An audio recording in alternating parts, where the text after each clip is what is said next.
Hey, bah voilà, c'est parti pour un nouveau stream, un nouveau jour, un nouveau stream.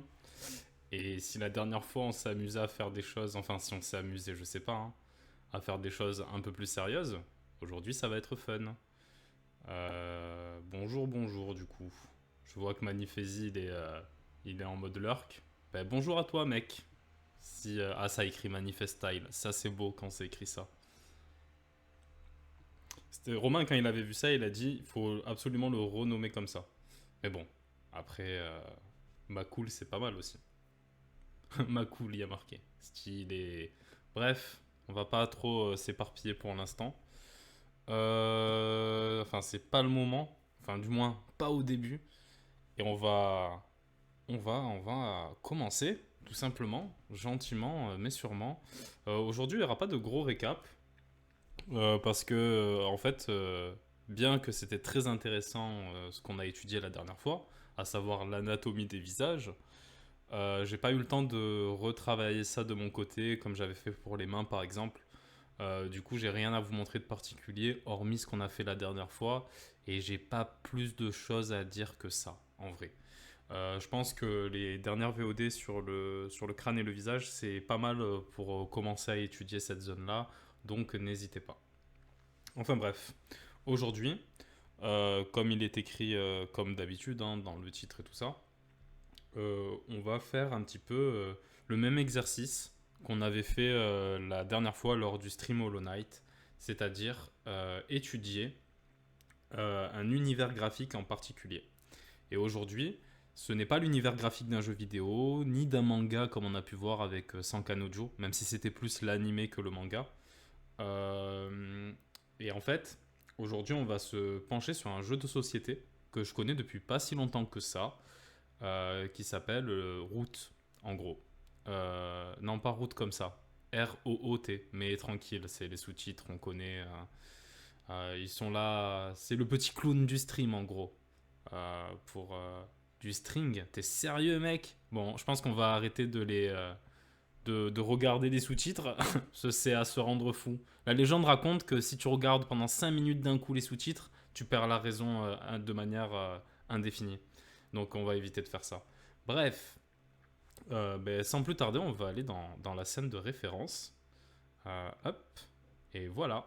Donc, Route, c'est quoi? C'est ça déjà la première question. Déjà, c'est un jeu de société qui se joue, je crois que ça peut se jouer à 4 maximum, il me semble. Je suis pas un expert de ce jeu de société. Pour des questions complémentaires, vous pouvez demander à Daraxis si un jour il est dans le chat, vu que c'est lui qui m'a fait tomber dans ce jeu de société-là. Mais franchement, c'est très fun à jouer, mais les règles, faut prendre le temps d'étudier les règles, quoi. Mais aujourd'hui, c'est pas ça qu'on va voir. Ce qu'on va voir, c'est vraiment le style graphique de ce jeu, parce que comme vous pouvez le voir déjà avec rien qu'avec l'écran que vous avez devant les yeux, on a quelque chose d'assez simpliste, d'assez mignon, mais il y a tellement, il y a comme un peu avec Hollow Knight, il y a une efficacité qui en sort, qui rend le style très intéressant à étudier. Et moi qui ne suis pas trop qui n'aime pas trop faire des animaux un peu réalistes, c'est vrai que ce style graphique m'a pas mal aidé récemment à essayer de styliser un petit peu les animaux pour qu'ils puissent quand même un petit peu qu'ils aient cette vibe un peu cartoon, un peu BD, mais qu'ils restent un petit peu tout en restant un petit peu dans mon style, parce qu'évidemment quand on étudie un style, c'est pas le recopier, c'est prendre les influences pour pouvoir après en faire quelque chose de nouveau avec notre petit style à nous, tout simplement. Mais aujourd'hui, on va tout d'abord, du moins dans cette première VOD, étudier le style du jeu de société Roots. Et ensuite, deuxième VOD, on va voir comment techniquement on peut s'approcher de ce style graphique.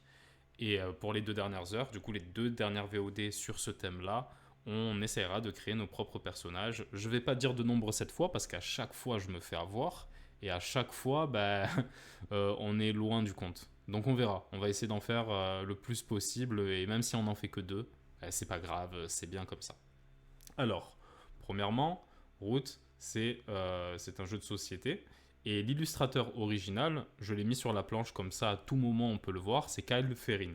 Ou Ferrin, je ne sais pas comment ça se prononce exactement, mais vu que c'est un américain, il me semble, donc je pense que c'est Ferrin. Donc du coup, Kyle Ferrin, qui a ce style assez particulier, mais vraiment très efficace, très beau, on pourrait dire simple, mais il te met direct dans la vibe d'un univers. Et c'est rare en vrai d'avoir un style graphique euh, euh, aussi qui te plonge directement dans... On comprend en fait ce qui se passe direct. C'est vraiment très immersif comme style graphique. Et on peut faire le lien avec Hollow Knight, vu que c'est le dernier stream qu'on a fait où on étudiait un univers graphique, c'est que on est dans des styles, dans les deux cas, on est dans des styles où comment dire, le car design va à l'essentiel, mais il fonctionne tellement. Et c'est pas, même si c'est simple, je le répète, mais c'est pas quelque chose qui est à la portée de tout le monde malgré tout. Et c'est pour ça qu'on va étudier ça, c'est pour essayer de voir les codes, voir ce qu'on peut en tirer et faire évoluer notre art, tout simplement. Donc voilà, pour revenir à l'illustrateur original, n'hésitez pas à aller checker son Instagram. Il me semble qu'il a un Tumblr aussi. Il est sur plusieurs réseaux sociaux. Et franchement, les illustrations que j'ai pu voir, ces illustrations perso, elles sont dans cette vibe-là, mais avec un peu plus de complexité. Genre, c'est un peu plus complexe, quoi. Et franchement, c'est tellement efficace, ça marche tellement bien. Et de ce que j'ai pu voir, il a fait d'autres jeux de société, mais je ne me suis pas penché encore là-dessus, donc je pourrais pas vous en parler aujourd'hui. Mais vu le style graphique que ce monsieur a, je suppose que ça doit être banger en vrai, hein. Mais bon, alors, sans plus tarder, comme d'habitude, quand on commence à étudier un style graphique, on va commencer par voir un peu de nombreuses références. Donc j'ai préparé plusieurs planches avec plusieurs personnages. Donc voilà, on a cette planche-là, cette planche-ci. Du coup, c'est toujours structuré de cette même façon. Il y a vraiment des personnages et des petites illustrations de mise en situation. Mais globalement, ce qu'on va vraiment voir aujourd'hui, c'est les personnages pour le coup. On va vraiment se concentrer sur les personnages et essayer nous-mêmes de... Hey Manifesi, j'espère que tu vas bien. Je savais que t'étais pas loin parce qu'il y avait ton petit nom dans le chat, mais tranquille. Merci d'être là, franchement, et j'espère que tu vas t'amuser sur le live, tout simplement. Euh, Ouais, ouais, t'inquiète, y a pas de souci, mec. Du coup, comme je l'ai dit, aujourd'hui, on va étudier, et pas utiliser, on va étudier le style graphique du jeu de société Root. Toi, t'es un petit joueur de corbeau, mais je pense que je vais expliquer un petit peu le jeu, du moins le principe, et pas rentrer dans le détail, parce que je pense que ça peut être intéressant. Du coup, on va étudier plutôt les personnages que les décors. Parce que je pense que si on devait étudier les décors, ils sont très très bien les décors, hein. Franchement, ils vont à l'essentiel, ils marchent très bien. Mais je pense que le plus intéressant, ça reste les personnages. L'expression dans le visage des personnages est toujours ouf. Il y a cet aspect très cartoon, mais en même temps très personnel. Et c'est ça qu'on va voir. Mais bon, peut-être que je pense qu'avant, ce qui serait sympa, ce serait de montrer, d'expliquer un petit peu comment fonctionne le jeu de société. Alors en fait, c'est un jeu de société qui est un petit peu compliqué quand on est habitué aux jeux de société de base, genre les Monopoly, les trucs comme ça évidemment, hein. Mais si on est habitué aux jeux de société un peu plus poussés, je pense que c'est dans la moyenne. En gros, ce qui se passe, c'est on va avoir un plateau et le but, ça va être de contrôler des zones pour accumuler un maximum de points et celui qui a 20 points a gagné. Mais euh, les joueurs ne jouent pas tous de la même façon. En effet, ça va être en fonction de la faction choisie par le joueur qu'il va y avoir des conditions de victoire et des façons de remporter des points différentes en fait. Et il y a plusieurs factions. On a les chats par exemple, qui sont ici. Je vais zoomer un petit peu. Si je fais ça, ouais, c'est bien comme ça. On a les chats par exemple, qui sont basés un peu sur la construction, sur essayer de récolter des ressources pour pouvoir après s'étendre. C'est une dynastie un petit peu. On a aussi les lézards qui sont un peu particuliers, qui sont un peu en mode culte, donc c'est un gameplay assez particulier et c'est ce que je joue personnellement. Euh, on a les oiseaux qui là aussi, il y a tout un délire où il faut élire un leader et en fonction du leader qui est élu, ça te force à faire des actions et si tu fais pas les actions, tu gagnes pas de points, etc. On a les corbeaux qui sont là juste pour piéger et foutre la merde, donc du coup ça va très bien à Magnifiesi. Et ensuite on a les loutres, ce sont vraiment des marchands, leur but c'est d'être un petit peu pacifiste, de vendre des items aux autres joueurs et petit à petit grind pour gagner. Et voilà, en fait, on a plein de classes différentes, de façons de jouer différentes dans ce jeu. Et c'est pour ça que c'est un peu compliqué à apprendre au début. Mais une fois qu'on a compris les conditions de victoire de notre classe, franchement, enfin de notre faction, franchement, le jeu il est très fun et plutôt addictif. Et une partie, ça peut durer, allez, franchement, je pense pas que j'ai fait de partie de moins d'une heure hein, à confirmer, mais c'était un petit peu long, mais c'était assez amusant. C'est surtout long au début quand on connaît pas trop nos conditions de victoire, ce qu'on doit faire précisément, mais une fois qu'on connaît, ça devient un automatisme et ça va plutôt vite. Et il y a plein de mind games et tout qui peuvent être mis en place. C'est vraiment très très intéressant comme jeu de société. Mais oh. Ouais, c'est ça, c'est ça. Euh, ouais, les parties, déjà, faut comprendre son perso. Hein. Et oui, il faut aussi comprendre ceux des autres. Parce que déjà, il faut un doctorant en droit et peut-être même en mathématiques pour comprendre son perso. Mais il faut comprendre aussi tous les persos des autres parce que c'est assez chaud. Et à côté de ça, à côté de ces conditions de victoire, en fait, il y a aussi des cartes qui vont avoir un impact sur le jeu et qui vont permettre de réaliser certaines actions. Et les petites illustrations qu'on voit sur les carrés, ben, ça vient de ces cartes-là qu'on peut avoir en jeu. Ouais, c'est ça. Tu joues, comme le dit Manifesti dans le chat, bien dit, si tu joues les loutres, t'es obligé de faire un bilan comptable. J'ai même vu des gars engager un comptable juste pour jouer les loutres. C'est grave quand même. Non, en vrai, non. Mais ça a l'air très rigolo, les loutres. Mais franchement, la dernière partie qu'on a fait avec Romain quand il a pris, il m'a un petit peu énervé. Mais gentil, hein. Mais bon, tranquille, quoi. Il était en mode, vas-y, achète mes trucs. Et on voit que tu vas gagner, mec. T'inquiète pas. Mais voilà. Ouais, ouais, non, mais normal. Enfin bref, c'est hyper drôle comme jeu. Franchement, les gars, bah, fais-y. Si t'as envie, moi je suis chaud pour en refaire. Hein. Parce que oui, il y a le jeu de société. Donc du coup, vous pouvez y jouer en physique avec vos amis de la vraie vie, évidemment. Je crois qu'il y a... Enfin, je sais pas où il est disponible exactement. J'ai pas fait mes recherches par rapport à ça, je suis désolé. Mais par contre, vous pouvez aussi jouer sur Steam. Il y a un jeu vidéo qui permet de jouer. Il me semble qu'il est à 10 euros ou 15 euros, je crois, quelque chose comme ça. Après, il y a les DLC parce qu'il y a des factions qui sont en DLC. Euh, ouais. Non, mais ça, il n'y a pas de souci, Manifesti. Franchement, moi, je joue mes persos, toi, tu joues les tiens. C'est déjà pas mal. Le problème, c'est qu'après, on va avoir Daraxis qui va se plaindre de jouer les chats alors qu'on sait qu'il kiffe jouer les chats. On le sait, mais tranquille. Enfin bref, assez de parler des collègues, c'est pas trop le sujet. Mais franchement, c'était des bonnes barres. Et c'est ça que je disais, c'est que vous pouvez y jouer. Il y a une version Steam du jeu qui peut-être, quand on est débutant, va nous simplifier la compréhension du jeu parce que bah, tout est automatisé en fait. Donc n'hésitez pas. Et après, pour ceux qui sont habitués à jouer en ligne à des jeux de plateau ou des jeux de société, bah, bien sûr, il y a une version tabletop.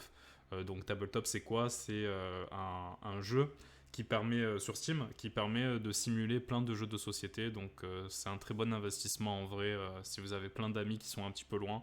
Voilà. Voilà. Donc, on a fait un petit peu le tour du jeu de société.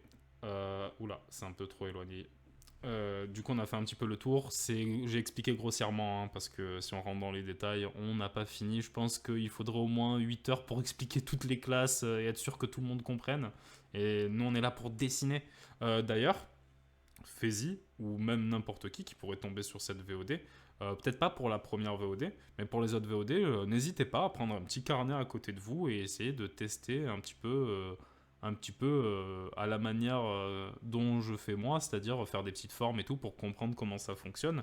Parce qu'en fait, si on revient sur le style graphique, on a quelque chose de simple, on va voir qu'il y a certaines logiques qui reviennent à chaque fois, mais ça demande un petit peu de pratique. Mais je pense que c'est un style qui est pas si difficile à prendre en main au début. C'est difficile à maîtriser, évidemment, s'approcher de ce que fait de ce que fait Kyle Ferrin, c'est pas si évident que ça. Comme d'habitude, ne paniquez pas si vous avez un style très réaliste ou semi-réaliste et que vous passez dans quelque chose de plus cartoon, parce que en vrai, ça peut être très déstabilisant de passer d'un style très détaillé, très juste anatomiquement, à quelque chose de beaucoup plus simple. On le verra plus tard, mais à peu près les personnages, c'est trois têtes. Ils sont composés en trois têtes, ce qui correspond à peu près, on le verra dans d'autres lives quand on parlera de ce sujet-là, à des personnages en chibi. Souvent, les chibis, ils sont soit en trois têtes, soit en deux têtes. Donc c'est à peu près ça. On a quelque chose de très cartoon. Donc voilà, c'est le petit disclaimer pour ceux qui ont un style de dessin un peu plus réaliste, un peu plus détaillé. Là, tout se fait dans le minimalisme en fait. Genre il y a quelque chose de très épuré. Mais justement, c'est un style que si on le maîtrise un petit peu, on peut vraiment avoir des résultats assez facilement et créer des petites histoires sympas. Après, bien évidemment, je le répéterai jamais assez, le style est celui de l'illustrateur Kyle Ferrin, donc ne copiez pas bêtement son style, essayez juste de prendre ce qui vous intéresse pour après vous mettre votre patte et évoluer, tout simplement. Voilà, voilà. Donc, ce que je propose, c'est qu'on va commencer par faire une petite étude de chaque chara design qu'on voit et des petites images qui sont sur le côté aussi. Euh, à partir de là, euh, on va avoir beaucoup de choses. Il y a plein de choses qui vont être dites lors de cette VOD. Et ce qui va donner lieu à la prochaine VOD où là, ben, on testera graphiquement ce qu'on a appris dans cette VOD, tout simplement. Donc, on va commencer. Pour commencer, j'ai organisé la planche avec à peu près 9 persos par planche et 2 illustrations.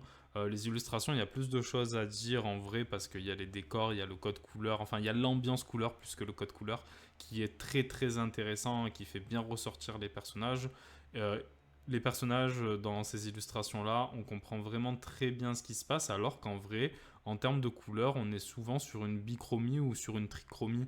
Genre là, il y a du jaune orangé et du bleu, par exemple. Là, pareil, on est vraiment sur quelque chose de très orangé. Il y a ces arbres un peu gris-bleu qui vont ressortir. Et malgré ça, on comprend tout de suite ce qu'il se passe. Et après, il y a quelques petits détails qui sont un petit peu, qui dénotent un petit peu parce qu'ils sont peut-être un peu plus saturés. Je pense notamment au jaune du couteau ou au bleu de la ceinture qui ressort sur tout ce fond gris. Mais on est sur quelque chose d'assez efficace dans la colorisation. Du coup, voilà. Mais on aura l'occasion peut-être d'en reparler un peu plus de la colorisation, mais je veux vraiment me concentrer sur le chara design et la manière de dessiner les personnages de manière un peu plus précise. Mais bref, on va commencer par les personnages. Alors, dans Route, vous l'aurez compris, il s'agit de personnages anthropomorphiques, du coup des animaux humanoïdes. Et il y a souvent les mêmes animaux qui vont ressortir, mais on est principalement sur des animaux de la forêt.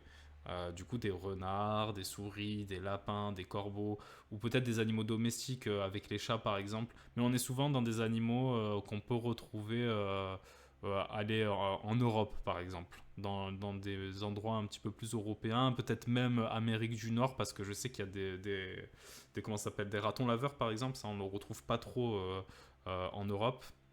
Mais voilà, et c'est des animaux qui constituent des animaux de la forêt, donc ça peut être intéressant une fois qu'on maîtrise les codes d'essayer de faire des animaux de la savane par exemple ou des animaux de la jungle. Ça pourrait être très intéressant et peut-être c'est ce qu'on fera tout à l'heure, on verra. Mais du coup voilà, du coup tout ça pour dire qu'on va voir que des animaux de la forêt, et là on a un renard. Pour moi le renard c'est un petit peu un des animaux les plus emblématiques de la forêt. Je crois pas que tu l'aies expliqué, mais les classes, elles ont un thème politique, par exemple dynastie, alliance. Ouais, j'ai un petit peu dit tout ça, mais comme je suis pas expert, je vais pas trop rentrer dans les détails. Mais ouais, il y a clairement un délire, par exemple. euh, on... Mais vous savez quand on va parler des oiseaux. Les oiseaux, il me semble que c'est une dynastie. Et en fait, on le reconnaîtra pas dans ce chara design là, mais il me semble que j'ai d'autres chara design d'oiseaux, à l'exception des corbeaux. Les corbeaux ne font pas partie de cette faction, mais les oiseaux c'est une dynastie. Et du coup, on voit vraiment qu'il y a des habits qui sont un peu plus nobles par moment, et c'est vrai que ça c'est important à. Non, t'inquiète, il n'y a pas de souci. Mais c'est important de le souligner parce qu'évidemment, c'est ce qu'on disait un petit peu avec Hollow Knight, c'est que c'est toujours bien de se raconter une petite histoire avant de faire des chara design. Comme ça, on peut créer une certaine cohérence dans tous les chara-design et on peut reconnaître vraiment qu'ils appartiennent à la même faction.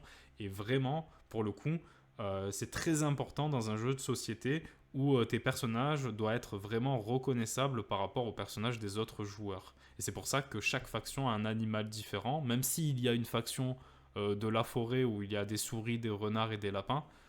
C'est important que les factions soient des animaux différents pour qu'on puisse se reconnaître dans le jeu de société. Évidemment, être illustrateur, c'est faire des jolies images, mais c'est aussi servir un propos, servir un média, et dans le cadre d'un jeu de société, il faut que ça soit lisible, compréhensible, et que le design facilite à la compréhension des règles, ou même fasse écho aux règles.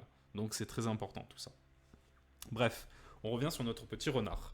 Alors déjà, ce qu'on peut voir en termes de chara-design, c'est qu'on a un visage qui est plutôt assez simple. On a des yeux, on a une bouche, et en fait, c'est des formes vraiment très simples. On a un rond pour les deux yeux, un trait pour une bouche, il y a le museau qui s'allonge, et en vrai, la forme du crâne, c'est vraiment une forme définie. Là, on pourrait limite, je vais essayer de le faire avec la souris, mais je ne suis pas expert en souris, on a vraiment une forme comme ça, en fait. On a une forme rectangle, en fait, pour la tête. Donc ça va être une des premières pistes pour tout à l'heure quand il faudra construire les personnages, c'est que les crânes, enfin les têtes des personnages répondent à une forme simple. Là on a un carré, là on a aussi un carré techniquement, même si comme c'est un chat, on va essayer de faire une forme peut-être un peu plus... ouais, c'est 5 côtés à peu près, donc on va faire une sorte d'entonnoir vers la fin. Là on va être plus en triangle avec les oiseaux, etc. Mais pour les renards, on a quelque chose d'un peu plus carré qui s'allonge et surtout on a le museau qui sort de la forme du visage pour vraiment marquer ce relief. Mais on est toujours dans une simplicité et il n'y a pas besoin de, par exemple, de suggérer des moustaches. Par exemple, on aurait pu imaginer ça que comme ça se greffe directement au... je vais peut-être réduire l'outil. Qui se greffe directement au museau. Non, en fait, le museau, il est là, il est placé de manière simple. Il n'y a pas besoin de complexifier plus que ça. Il n'y a pas besoin de complexifier plus que ça la forme de base du personnage.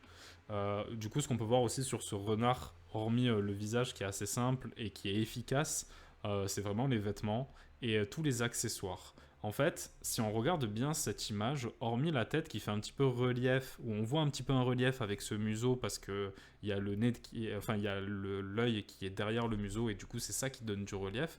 En vrai, on voit que le style il est vraiment très plat et il y a vraiment une sensation de 2D. Attention, quand je dis plat, c'est pas péjoratif, c'est juste que la profondeur on la capte parce qu'il y a des petits tricks qu'on va voir petit à petit qui permettent de marquer de la profondeur. Mais par exemple, on voit que les vêtements, vraiment, on les synthétise avec une forme plate en fait. Là, c'est vraiment un rectangle des deux côtés. Et on n'a pas essayé de faire tourner le vêtement et de marquer, genre, je sais pas, une sorte de pli pour montrer que ça passe derrière. On est vraiment dans quelque chose de 2D. C'est pareil pour la hache. On aurait pu imaginer que de cet angle de vue, on voit peut-être la tranche un petit peu de la hache, mais ce n'est pas le cas. En fait, on est vraiment sur quelque chose de 2D. Et là où Hollow Knight, ça tournait un petit peu, genre les carapaces, elles tournaient, là, ça tourne pas vraiment. Ça tourne même pas du tout pour ce personnage-là. On va voir si les autres, c'est pareil. Mais c'est la première chose qu'on peut remarquer. Et en fait, ça permet d'aller à l'essentiel. Et du coup, comme l'illustrateur va à l'essentiel sans se concentrer un petit peu sur cette 3D, sur le fait de faire tourner les vêtements, il peut se permettre de mettre pas mal de petits détails de manière assez sobre. Je pense à ces petits traits sur les vêtements qui marquent des plis, ou alors à ces petites éraflures sur la tranche de la hache qui marquent comme si elle était un petit peu rayée. En fait, tout ça, ça va participer à donner de la profondeur malgré le fait que le personnage il soit totalement dessiné en 2D. Donc, en fait, là, on est sur quelque chose de vraiment très plat, mais c'est tous ces petits détails qui vont ajouter une petite profondeur. Et surtout, c'est ce qu'on va voir petit à petit, mais je le tease maintenant, c'est qu'il y a des zones de noir en fait. Et ces zones de noir, elles vont apporter ce côté profond, tout en facilitant certaines choses. Par exemple, les mains du renard, on comprend ce que c'est, mais elles ne sont pas détaillées par exemple. Enfin bref, On va passer à l'autre personnage, mais je pense que déjà, avec celui-là, on a bien mis à plat les petites choses qu'on peut remarquer dans le style. Et n'hésitez pas à faire ce travail chez vous. Je me répète à chaque fois qu'on fait cet exercice, mais c'est important pour voir ce que vous pouvez trouver. Parce que ce qui résonne en moi ne va pas être forcément la même chose pour vous. Et c'est important, si vous voulez quelque chose de plus personnel et pas juste copier bêtement un style, de repérer vous ce qui vous intrigue et vous intéresse à prendre pour votre style de dessin. Donc voilà. On va passer au chat qui est à côté. Alors lui, il a un peu plus de profondeur par rapport au renard parce qu'on a cette cape qui passe par-dessus et du coup on a ce noir qui va vraiment marquer toute l'ombre de la cape. Et je pense que si c'était pas en noir, peut-être que la profondeur elle marcherait moins parce que, ben, comme je l'ai dit, on est sur quelque chose de vraiment totalement 2D. Il y a un autre truc que l'illustrateur a fait pour marquer la profondeur, c'est que là on voit qu'il y a une queue, elle n'a quasiment pas de line. C'est vraiment qu'un aplat de couleurs avec une sorte de petit dégradé vers la fin et même on a l'impression qu'elle s'efface. Après c'est peut-être le fond qui fait ça, parce que le fond il est de la même couleur que le bout de la queue quasiment, mais on a vraiment cette sensation qu'elle est derrière malgré la partie vraiment 2D, et toutes les ombres elles sont vraiment marquées en noir en fait. C'est ça qui va donner cette profondeur. En termes de line, on voit que le line il est présent, il n'est pas totalement présent partout, du moins c'est ce qu'on pourrait croire, parce que la réalité c'est que si je zoome un petit peu, on voit que là il y a des traits blancs bien nets, et en fait c'est que pour marquer les lumières, l'illustrateur varie entre des traits noirs et des traits blancs. Donc voilà, on est dans quelque chose de vraiment brut. Mais sinon, pour revenir au design du chat, on a quelque chose de très simple, qui est vraiment très mignon pour le coup, et ce qui rend la chose mignon, c'est vraiment ses gros yeux, avec ses petits sourcils, cette petite bouche. On a vraiment cet aspect... on ne sait pas trop ce qu'il pense, le chat, on a l'impression qu'il est un peu surpris de nous voir, et il tient son épée, donc ça renforce ce côté-là. Comme l'a dit Fezi, il y a tout un délire politique dans le jeu où chaque faction fonctionne d'une manière différente. On a une dynastie, on a un royaume, on a une monarchie, etc., etc. Et eux, ils sont sous un régime, pas de monarchie, mais en fait, il y a une marquise, il me semble, chez les chats. Et là, on voit que avec cette cape violet, le bleu, souvent c'est la noblesse dans les fictions médiévales. Ou même le rouge, c'est la noblesse. Bon, ben là, du violet, c'est du rouge et du bleu. Ben, ça dénote vraiment avec ce personnage qui est totalement dans des codes couleurs de la forêt qui font un peu plus rustre, un peu plus homme du peuple en fait. Donc les chats, on voit qu'ils sont un peu plus civilisés, et c'est totalement le cas avec leur gameplay. On a peut-être, je sais pas si on a plus de détails qu'avec le renard, mais en tout cas, on a plus d'éléments définis comme la ceinture. On a une cape par-dessus une tunique, par-dessus des vêtements et des bottes un peu plus élaborées. Les oiseaux de manière générale, ils sont très intéressants dans Roots parce que souvent, ils le sont toujours de profil. Et c'est très intéressant parce que ça marque vraiment toujours cette forme de tête qui va être souvent en triangle pour les oiseaux.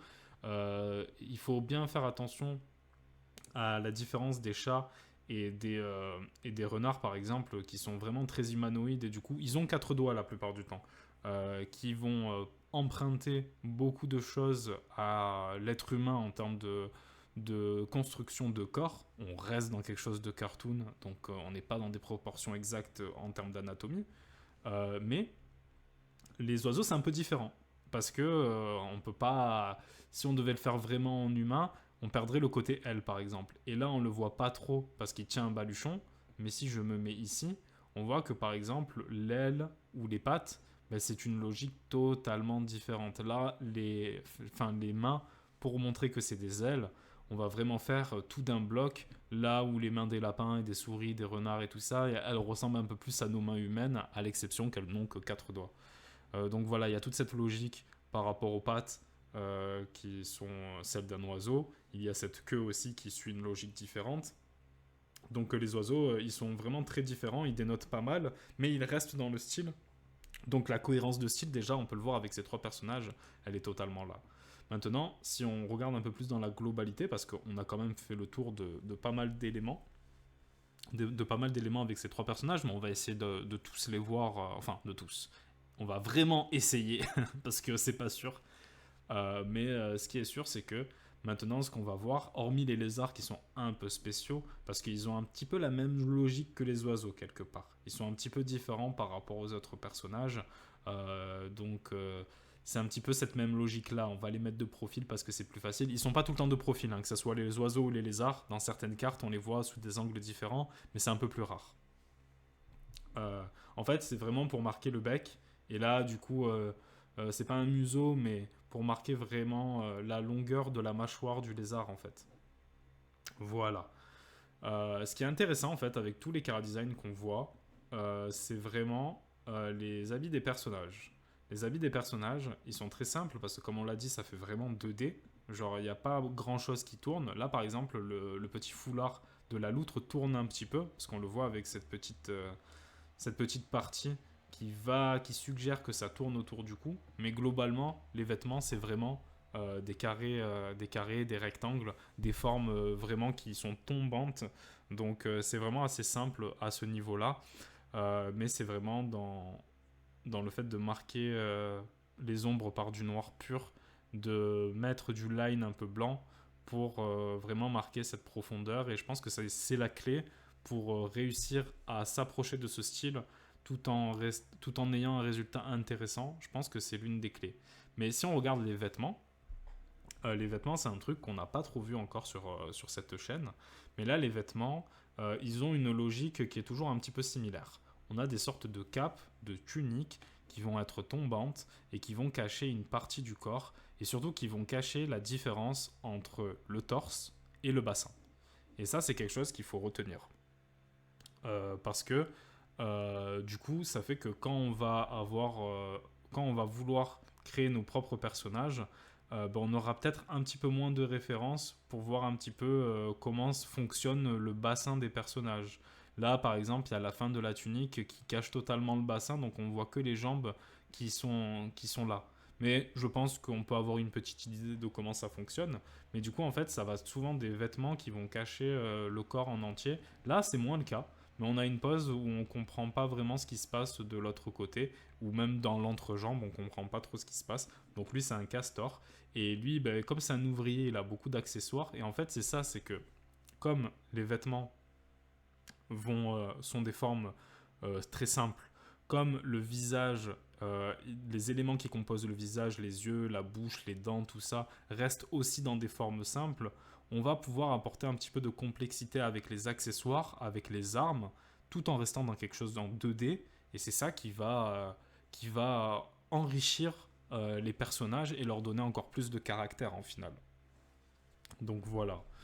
Faizy, j'espère que je te perds pas trop parce que je parle beaucoup. On dirait que t'es pas à la fac en gros, donc t'inquiète. Mais j'espère que ça va. Euh, mais bref, je vais continuer mes petites explications. Mais avant ça, t'inquiète, ouais, bon, ça va. Je m'inquiète pas. Parce que t'es venu gentiment et je t'inonde d'infos que peut-être tu vas pas les utiliser forcément. Ah, bon, ben ça va alors si c'est ça. Franchement, si c'est ça, tranquille. Je ferai une interrogation surprise la prochaine fois en gros. Donc prenez des notes, c'est important. Je vais prendre une petite gorgée d'eau, ça aussi c'est important. Mais on va y venir bientôt.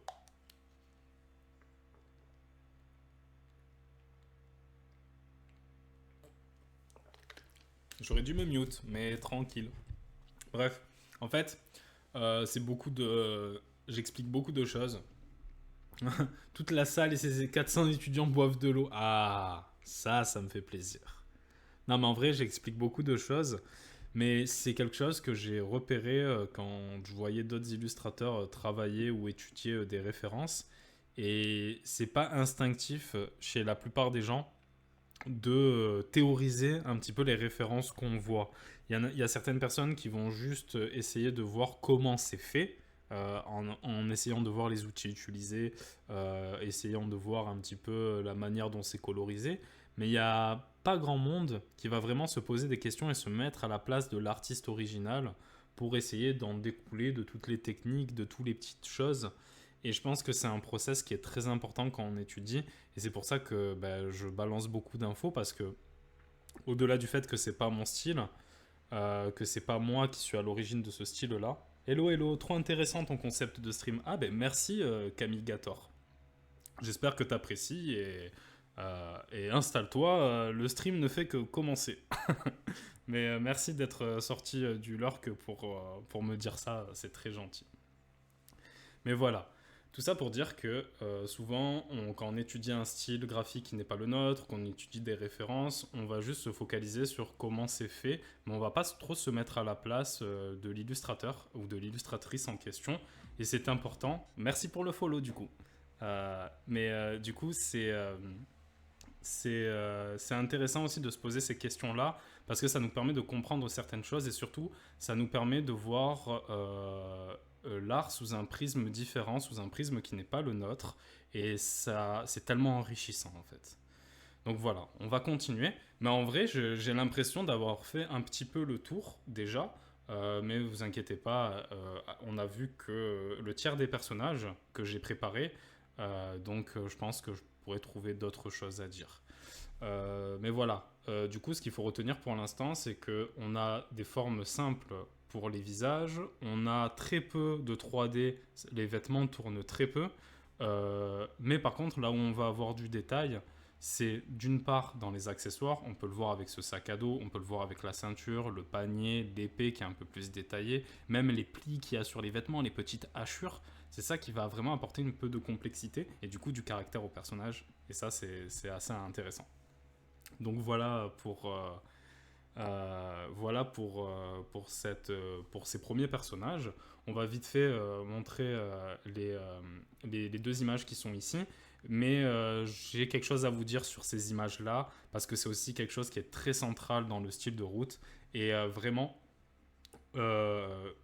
c'est ça qui va apporter encore plus de personnalité au personnage. Mais je pense que certains d'entre vous ont déjà capté là où je veux en venir. Bref, on va passer à la deuxième planche de référence.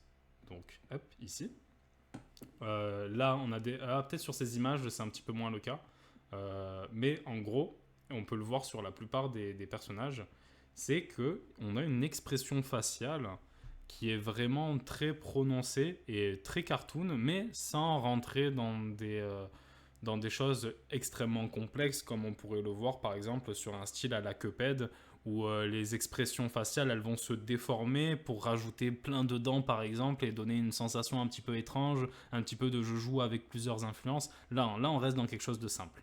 Mais on a des expressions faciales qui sont très exagérées parce qu'évidemment, bon, ça reste un style cartoon. Et du coup, bon, on va pouvoir jouer avec les proportions des différents éléments du visage. Et notamment la bouche, bon, ben, si on compare les deux chats de tout à l'heure, lui, il a vraiment une toute petite bouche par rapport aux yeux, mais là, le ratio bouche-œil, bah, il est totalement différent. Et j'ai l'impression que c'est pas ça qui va changer la forme de la tête.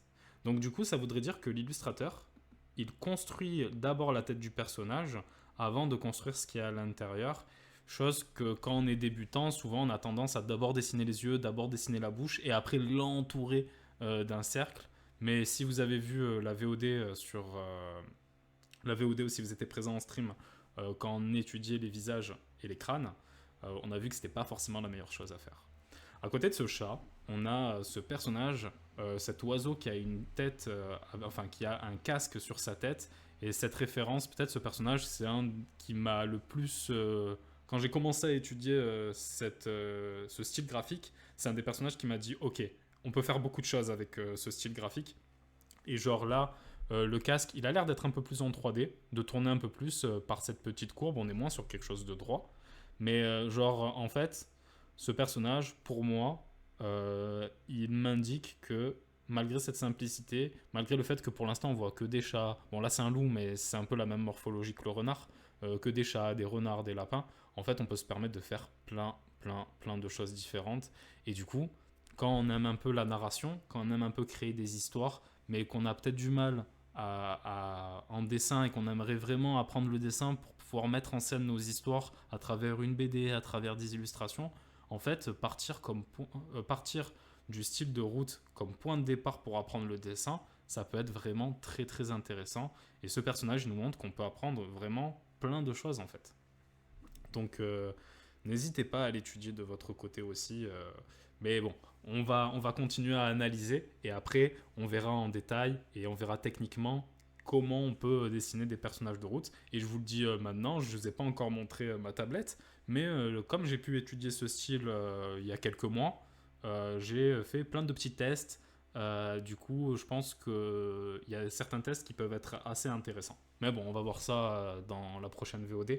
Là, pour l'heure, on se continue l'analyse. Donc, là, on a les rats. Les rats, il me semble, Faizy, n'hésite pas à me contredire si j'ai tort, mais il me semble que ça fait partie des factions qui sont en DLC, du coup, et qui sont sorties récemment en plus. Du coup, si vous prenez que le jeu de base, ils ne seront pas présents, comme les petites tops à côté. Les tops, elles sont intéressantes parce qu'elles ont une tête totalement différente. Pour moi, les tops, je les ai associés à Marie parce qu'elle fait que jouer ça. C'est incroyable. Mais du coup, les tops, elles sont, elles sont très intéressantes parce qu'elles ont une tête qui n'est pas du tout. Enfin, au premier abord, on pourrait se dire que c'est pas du tout la même logique que les autres, mais en vérité, pour moi, ça partage un petit peu cette logique chez les renards, mais en mode. Enfin, chez les renards, les loups, mais en mode un peu plus simpliste, parce qu'on va faire juste un œil.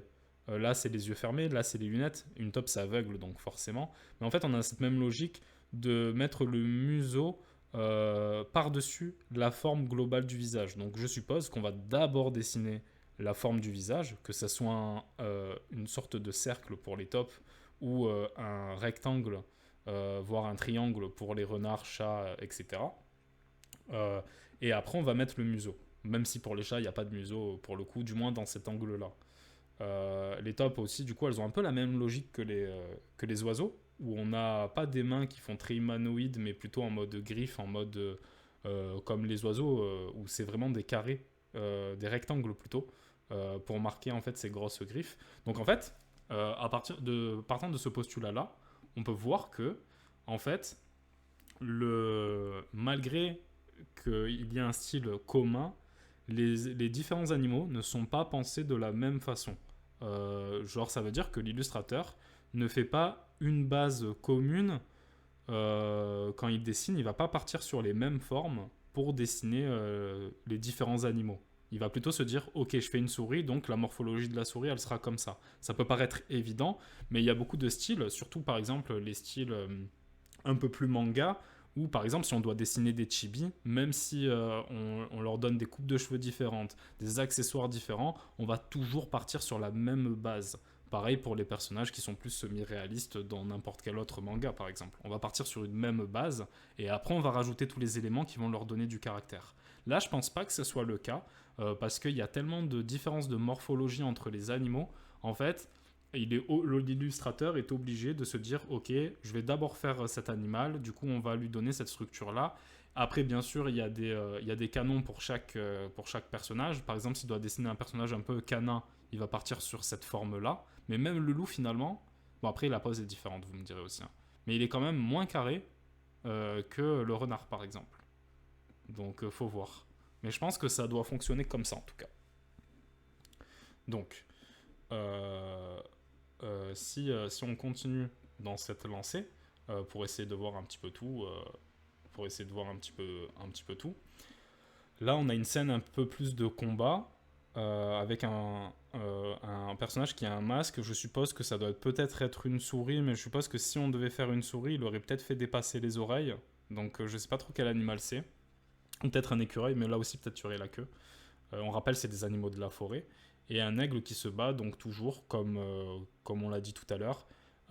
L'aigle, il a vraiment une tenue qui fait un peu plus royale parce que la faction des oiseaux, c'est une faction où, la vie politique est très importante. Du coup, on peut imaginer qu'ils sont un peu plus civilisés.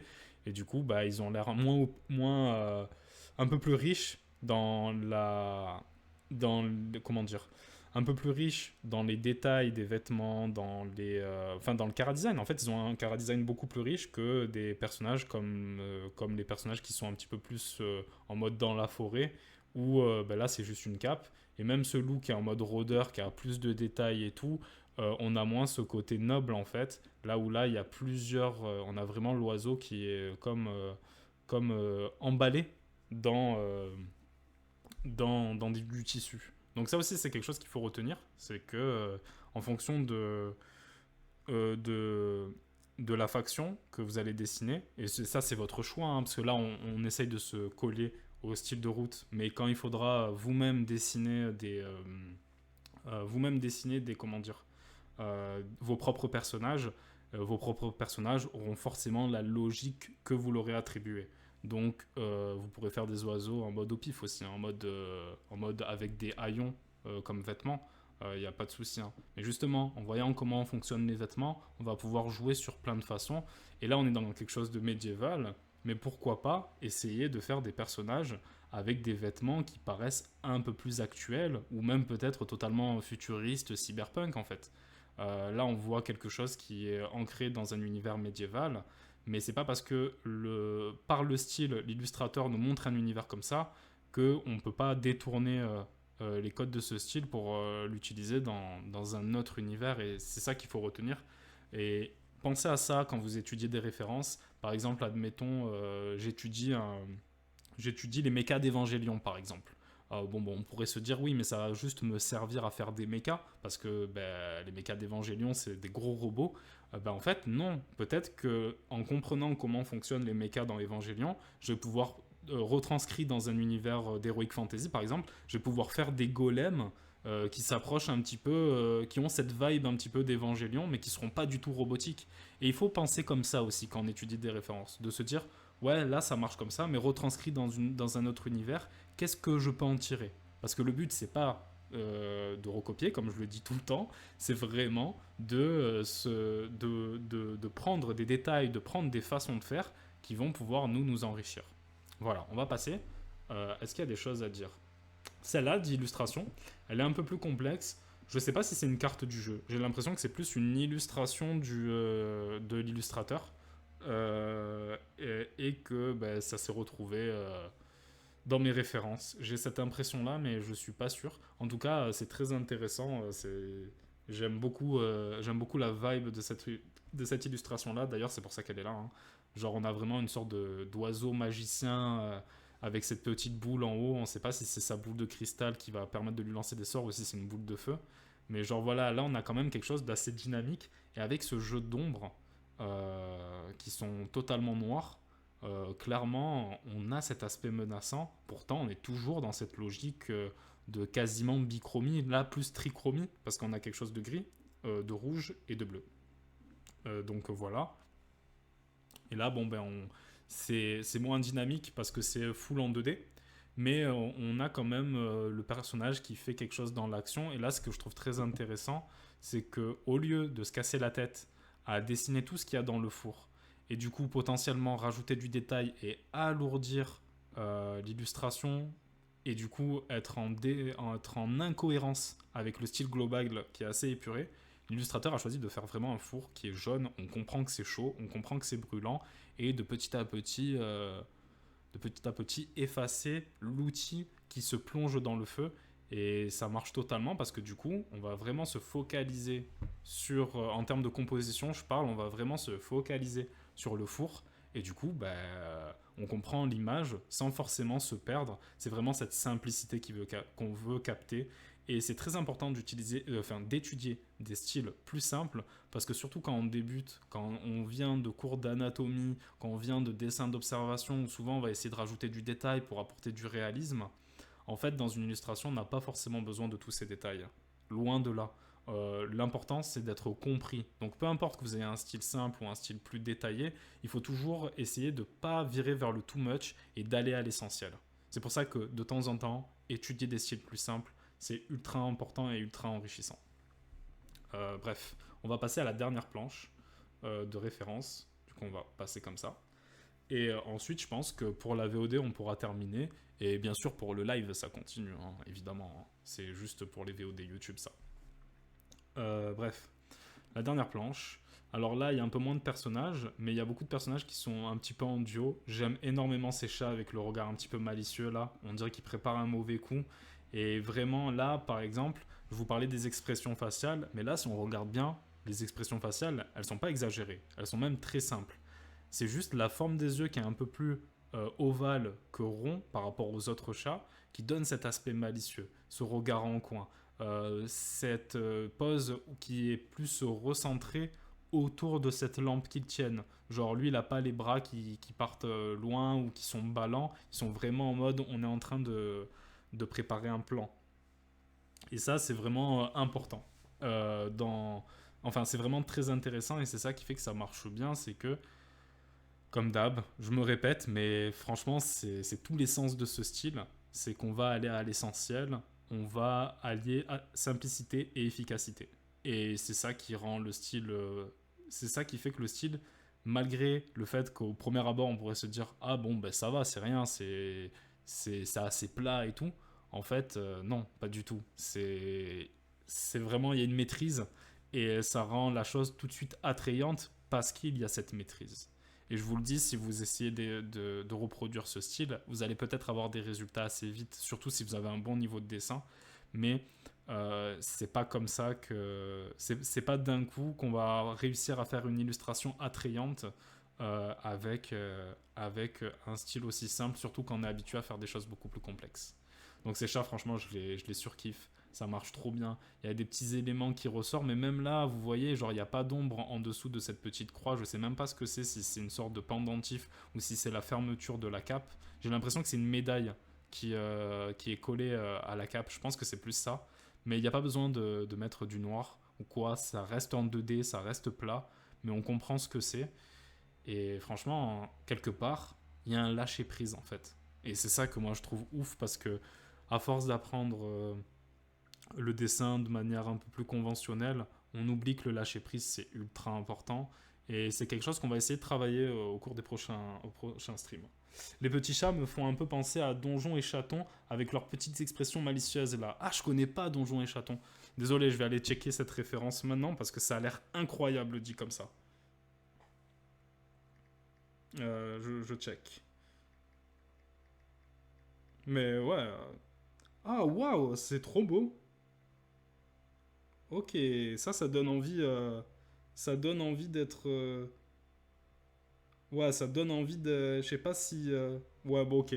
Je verrai si je peux pas mettre ça dans, dans une liste de souhaits ou quoi. Euh, ouais, franchement, je viens de voir, c'est vraiment adorable. Ça marche trop bien. Et là, on est plus dans un style au trait. Enfin, du moins de ce que j'ai vu, j'ai pas vu en détail la référence que tu m'as donnée. Mais en fait, là, on est dans quelque chose vraiment au trait. Mais j'ai l'impression que Donjon et Chaton, on est plus dans quelque chose où c'est la colorisation qui va vraiment être centrale. Genre, il y a vraiment une ambiance couleur qui est vraiment ouf. Euh, ouais, voilà, c'est tout doux, c'est exactement ça. Ok, bah franchement, merci pour cette ref, parce que peut-être que je vais l'étudier de mon côté, ça me donnera, si j'arrive à en ressortir quelque chose graphiquement, on pourra peut-être l'étudier lors d'un stream, parce que franchement, je kiffe ce genre de référence, moi. C'est vraiment trop cool. Merci. Du coup, pour revenir un petit peu à ce qu'on disait, là, les références, elles sont un peu plus, elles sont un petit peu plus elles sont un petit peu plus complexes que ce qu'on a vu jusqu'à présent, mais on reste dans quelque chose de 2D simple. Là, même là, par exemple, il n'y a pas de. On aurait pu imaginer que. Moi, c'est ce que j'aurais fait, par exemple. J'aurais mis une sorte d'ombre noire derrière pour marquer la profondeur. Mais là, il le fait même pas. Il n'y a pas besoin de le faire. Et je pense que moi, j'aurais fait ce choix-là. Mais ça aurait été une erreur, finalement. Parce que du coup, ça aurait capté trop le regard des joueurs ou de ceux qui regardent l'illustration. Et au final, au lieu d'être dans cette simplicité, ça aurait alourdi l'image. C'est pour ça qu'en fait, si on regarde le noir, les ombres noires, elles sont vraiment mises avec parcimonie. Là, c'est un peu plus détaillé, mais je suppose que ça doit être une carte où on voit bien un personnage pour le présenter, donc c'est un petit peu normal que ça soit un peu plus détaillé. Là où des cartes comme ça, bon, ben, les personnages ils sont beaucoup plus simplistes, le line est beaucoup plus fin aussi. Franchement, j'aime trop. Là, c'est tellement simple en vrai, cette petite bouche, ces petits yeux. Mais franchement, ça marche trop. On voit derrière, petite parenthèse, mais on voit derrière qu'il y a ces petites hachures. Je suppose que ça doit être une brush utilisée avec le logiciel digital parce que ça se voit que c'est un style. Enfin, ça se voit que le rendu de ce style, ça a l'air d'être au digital. Après, je peux me tromper, hein, mais j'ai cette sensation-là.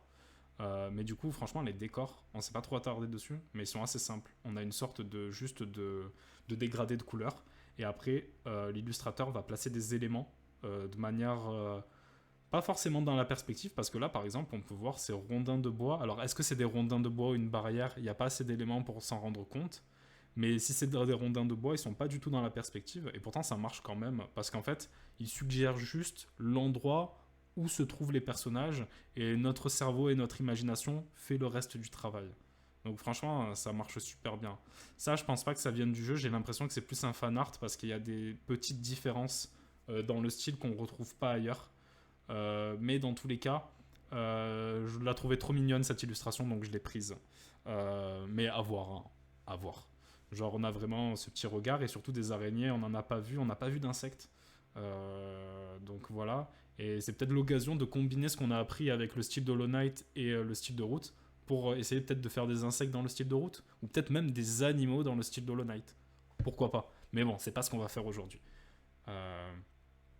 Et cette souris, elle me tue. Genre, elle a l'air trop contente, trop heureuse d'être là.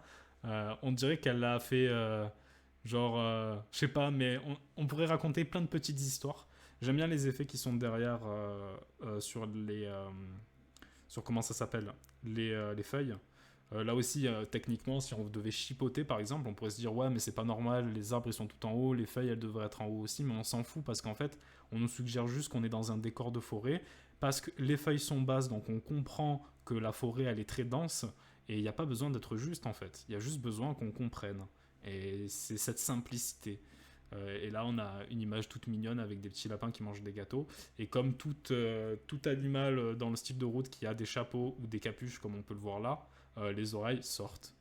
Donc c'est vraiment cool. Les lapins, j'aime beaucoup. De toute façon, c'est un animal que j'aime beaucoup de base. Donc voilà. Là, on a peut-être le personnage qui est le plus complexe. Donc lui, c'est le raton laveur. Je sais plus trop la faction, comment elle fonctionne. Donc fais-y si tu te souviens. S'il y avait Romain, il nous aurait expliqué vu qu'il avait joué la dernière fois. Je crois que lui, il peut être soit pacifiste, soit méchant et tuer tout le monde. Et là, il est en mode un petit peu méchant.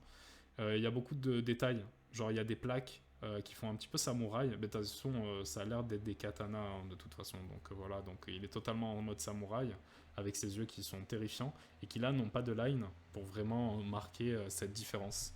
Ouais, c'est le vagabond. Ouais, il y a plusieurs sous-classes de vagabond, c'est ça, c'est vrai. Il nous avait expliqué ça. Et lui prenait le pacifiste en gros. Euh, Ouais. Ouais, je me souviens. C'est le perso, il est tout seul, il peut se balader hors map, il peut faire ce qu'il veut, il se déplace comme il veut. C'est pas le perso qui est banni en tournoi et tout. Enfin, enfin, bref. Ok. Donc, je pense que.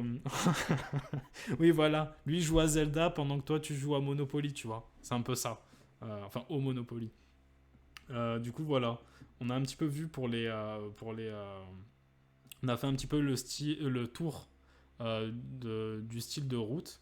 On a analysé un petit peu tout ça et ça nous a donné surtout des premières pistes pour comprendre comment ça marche en termes de dessin.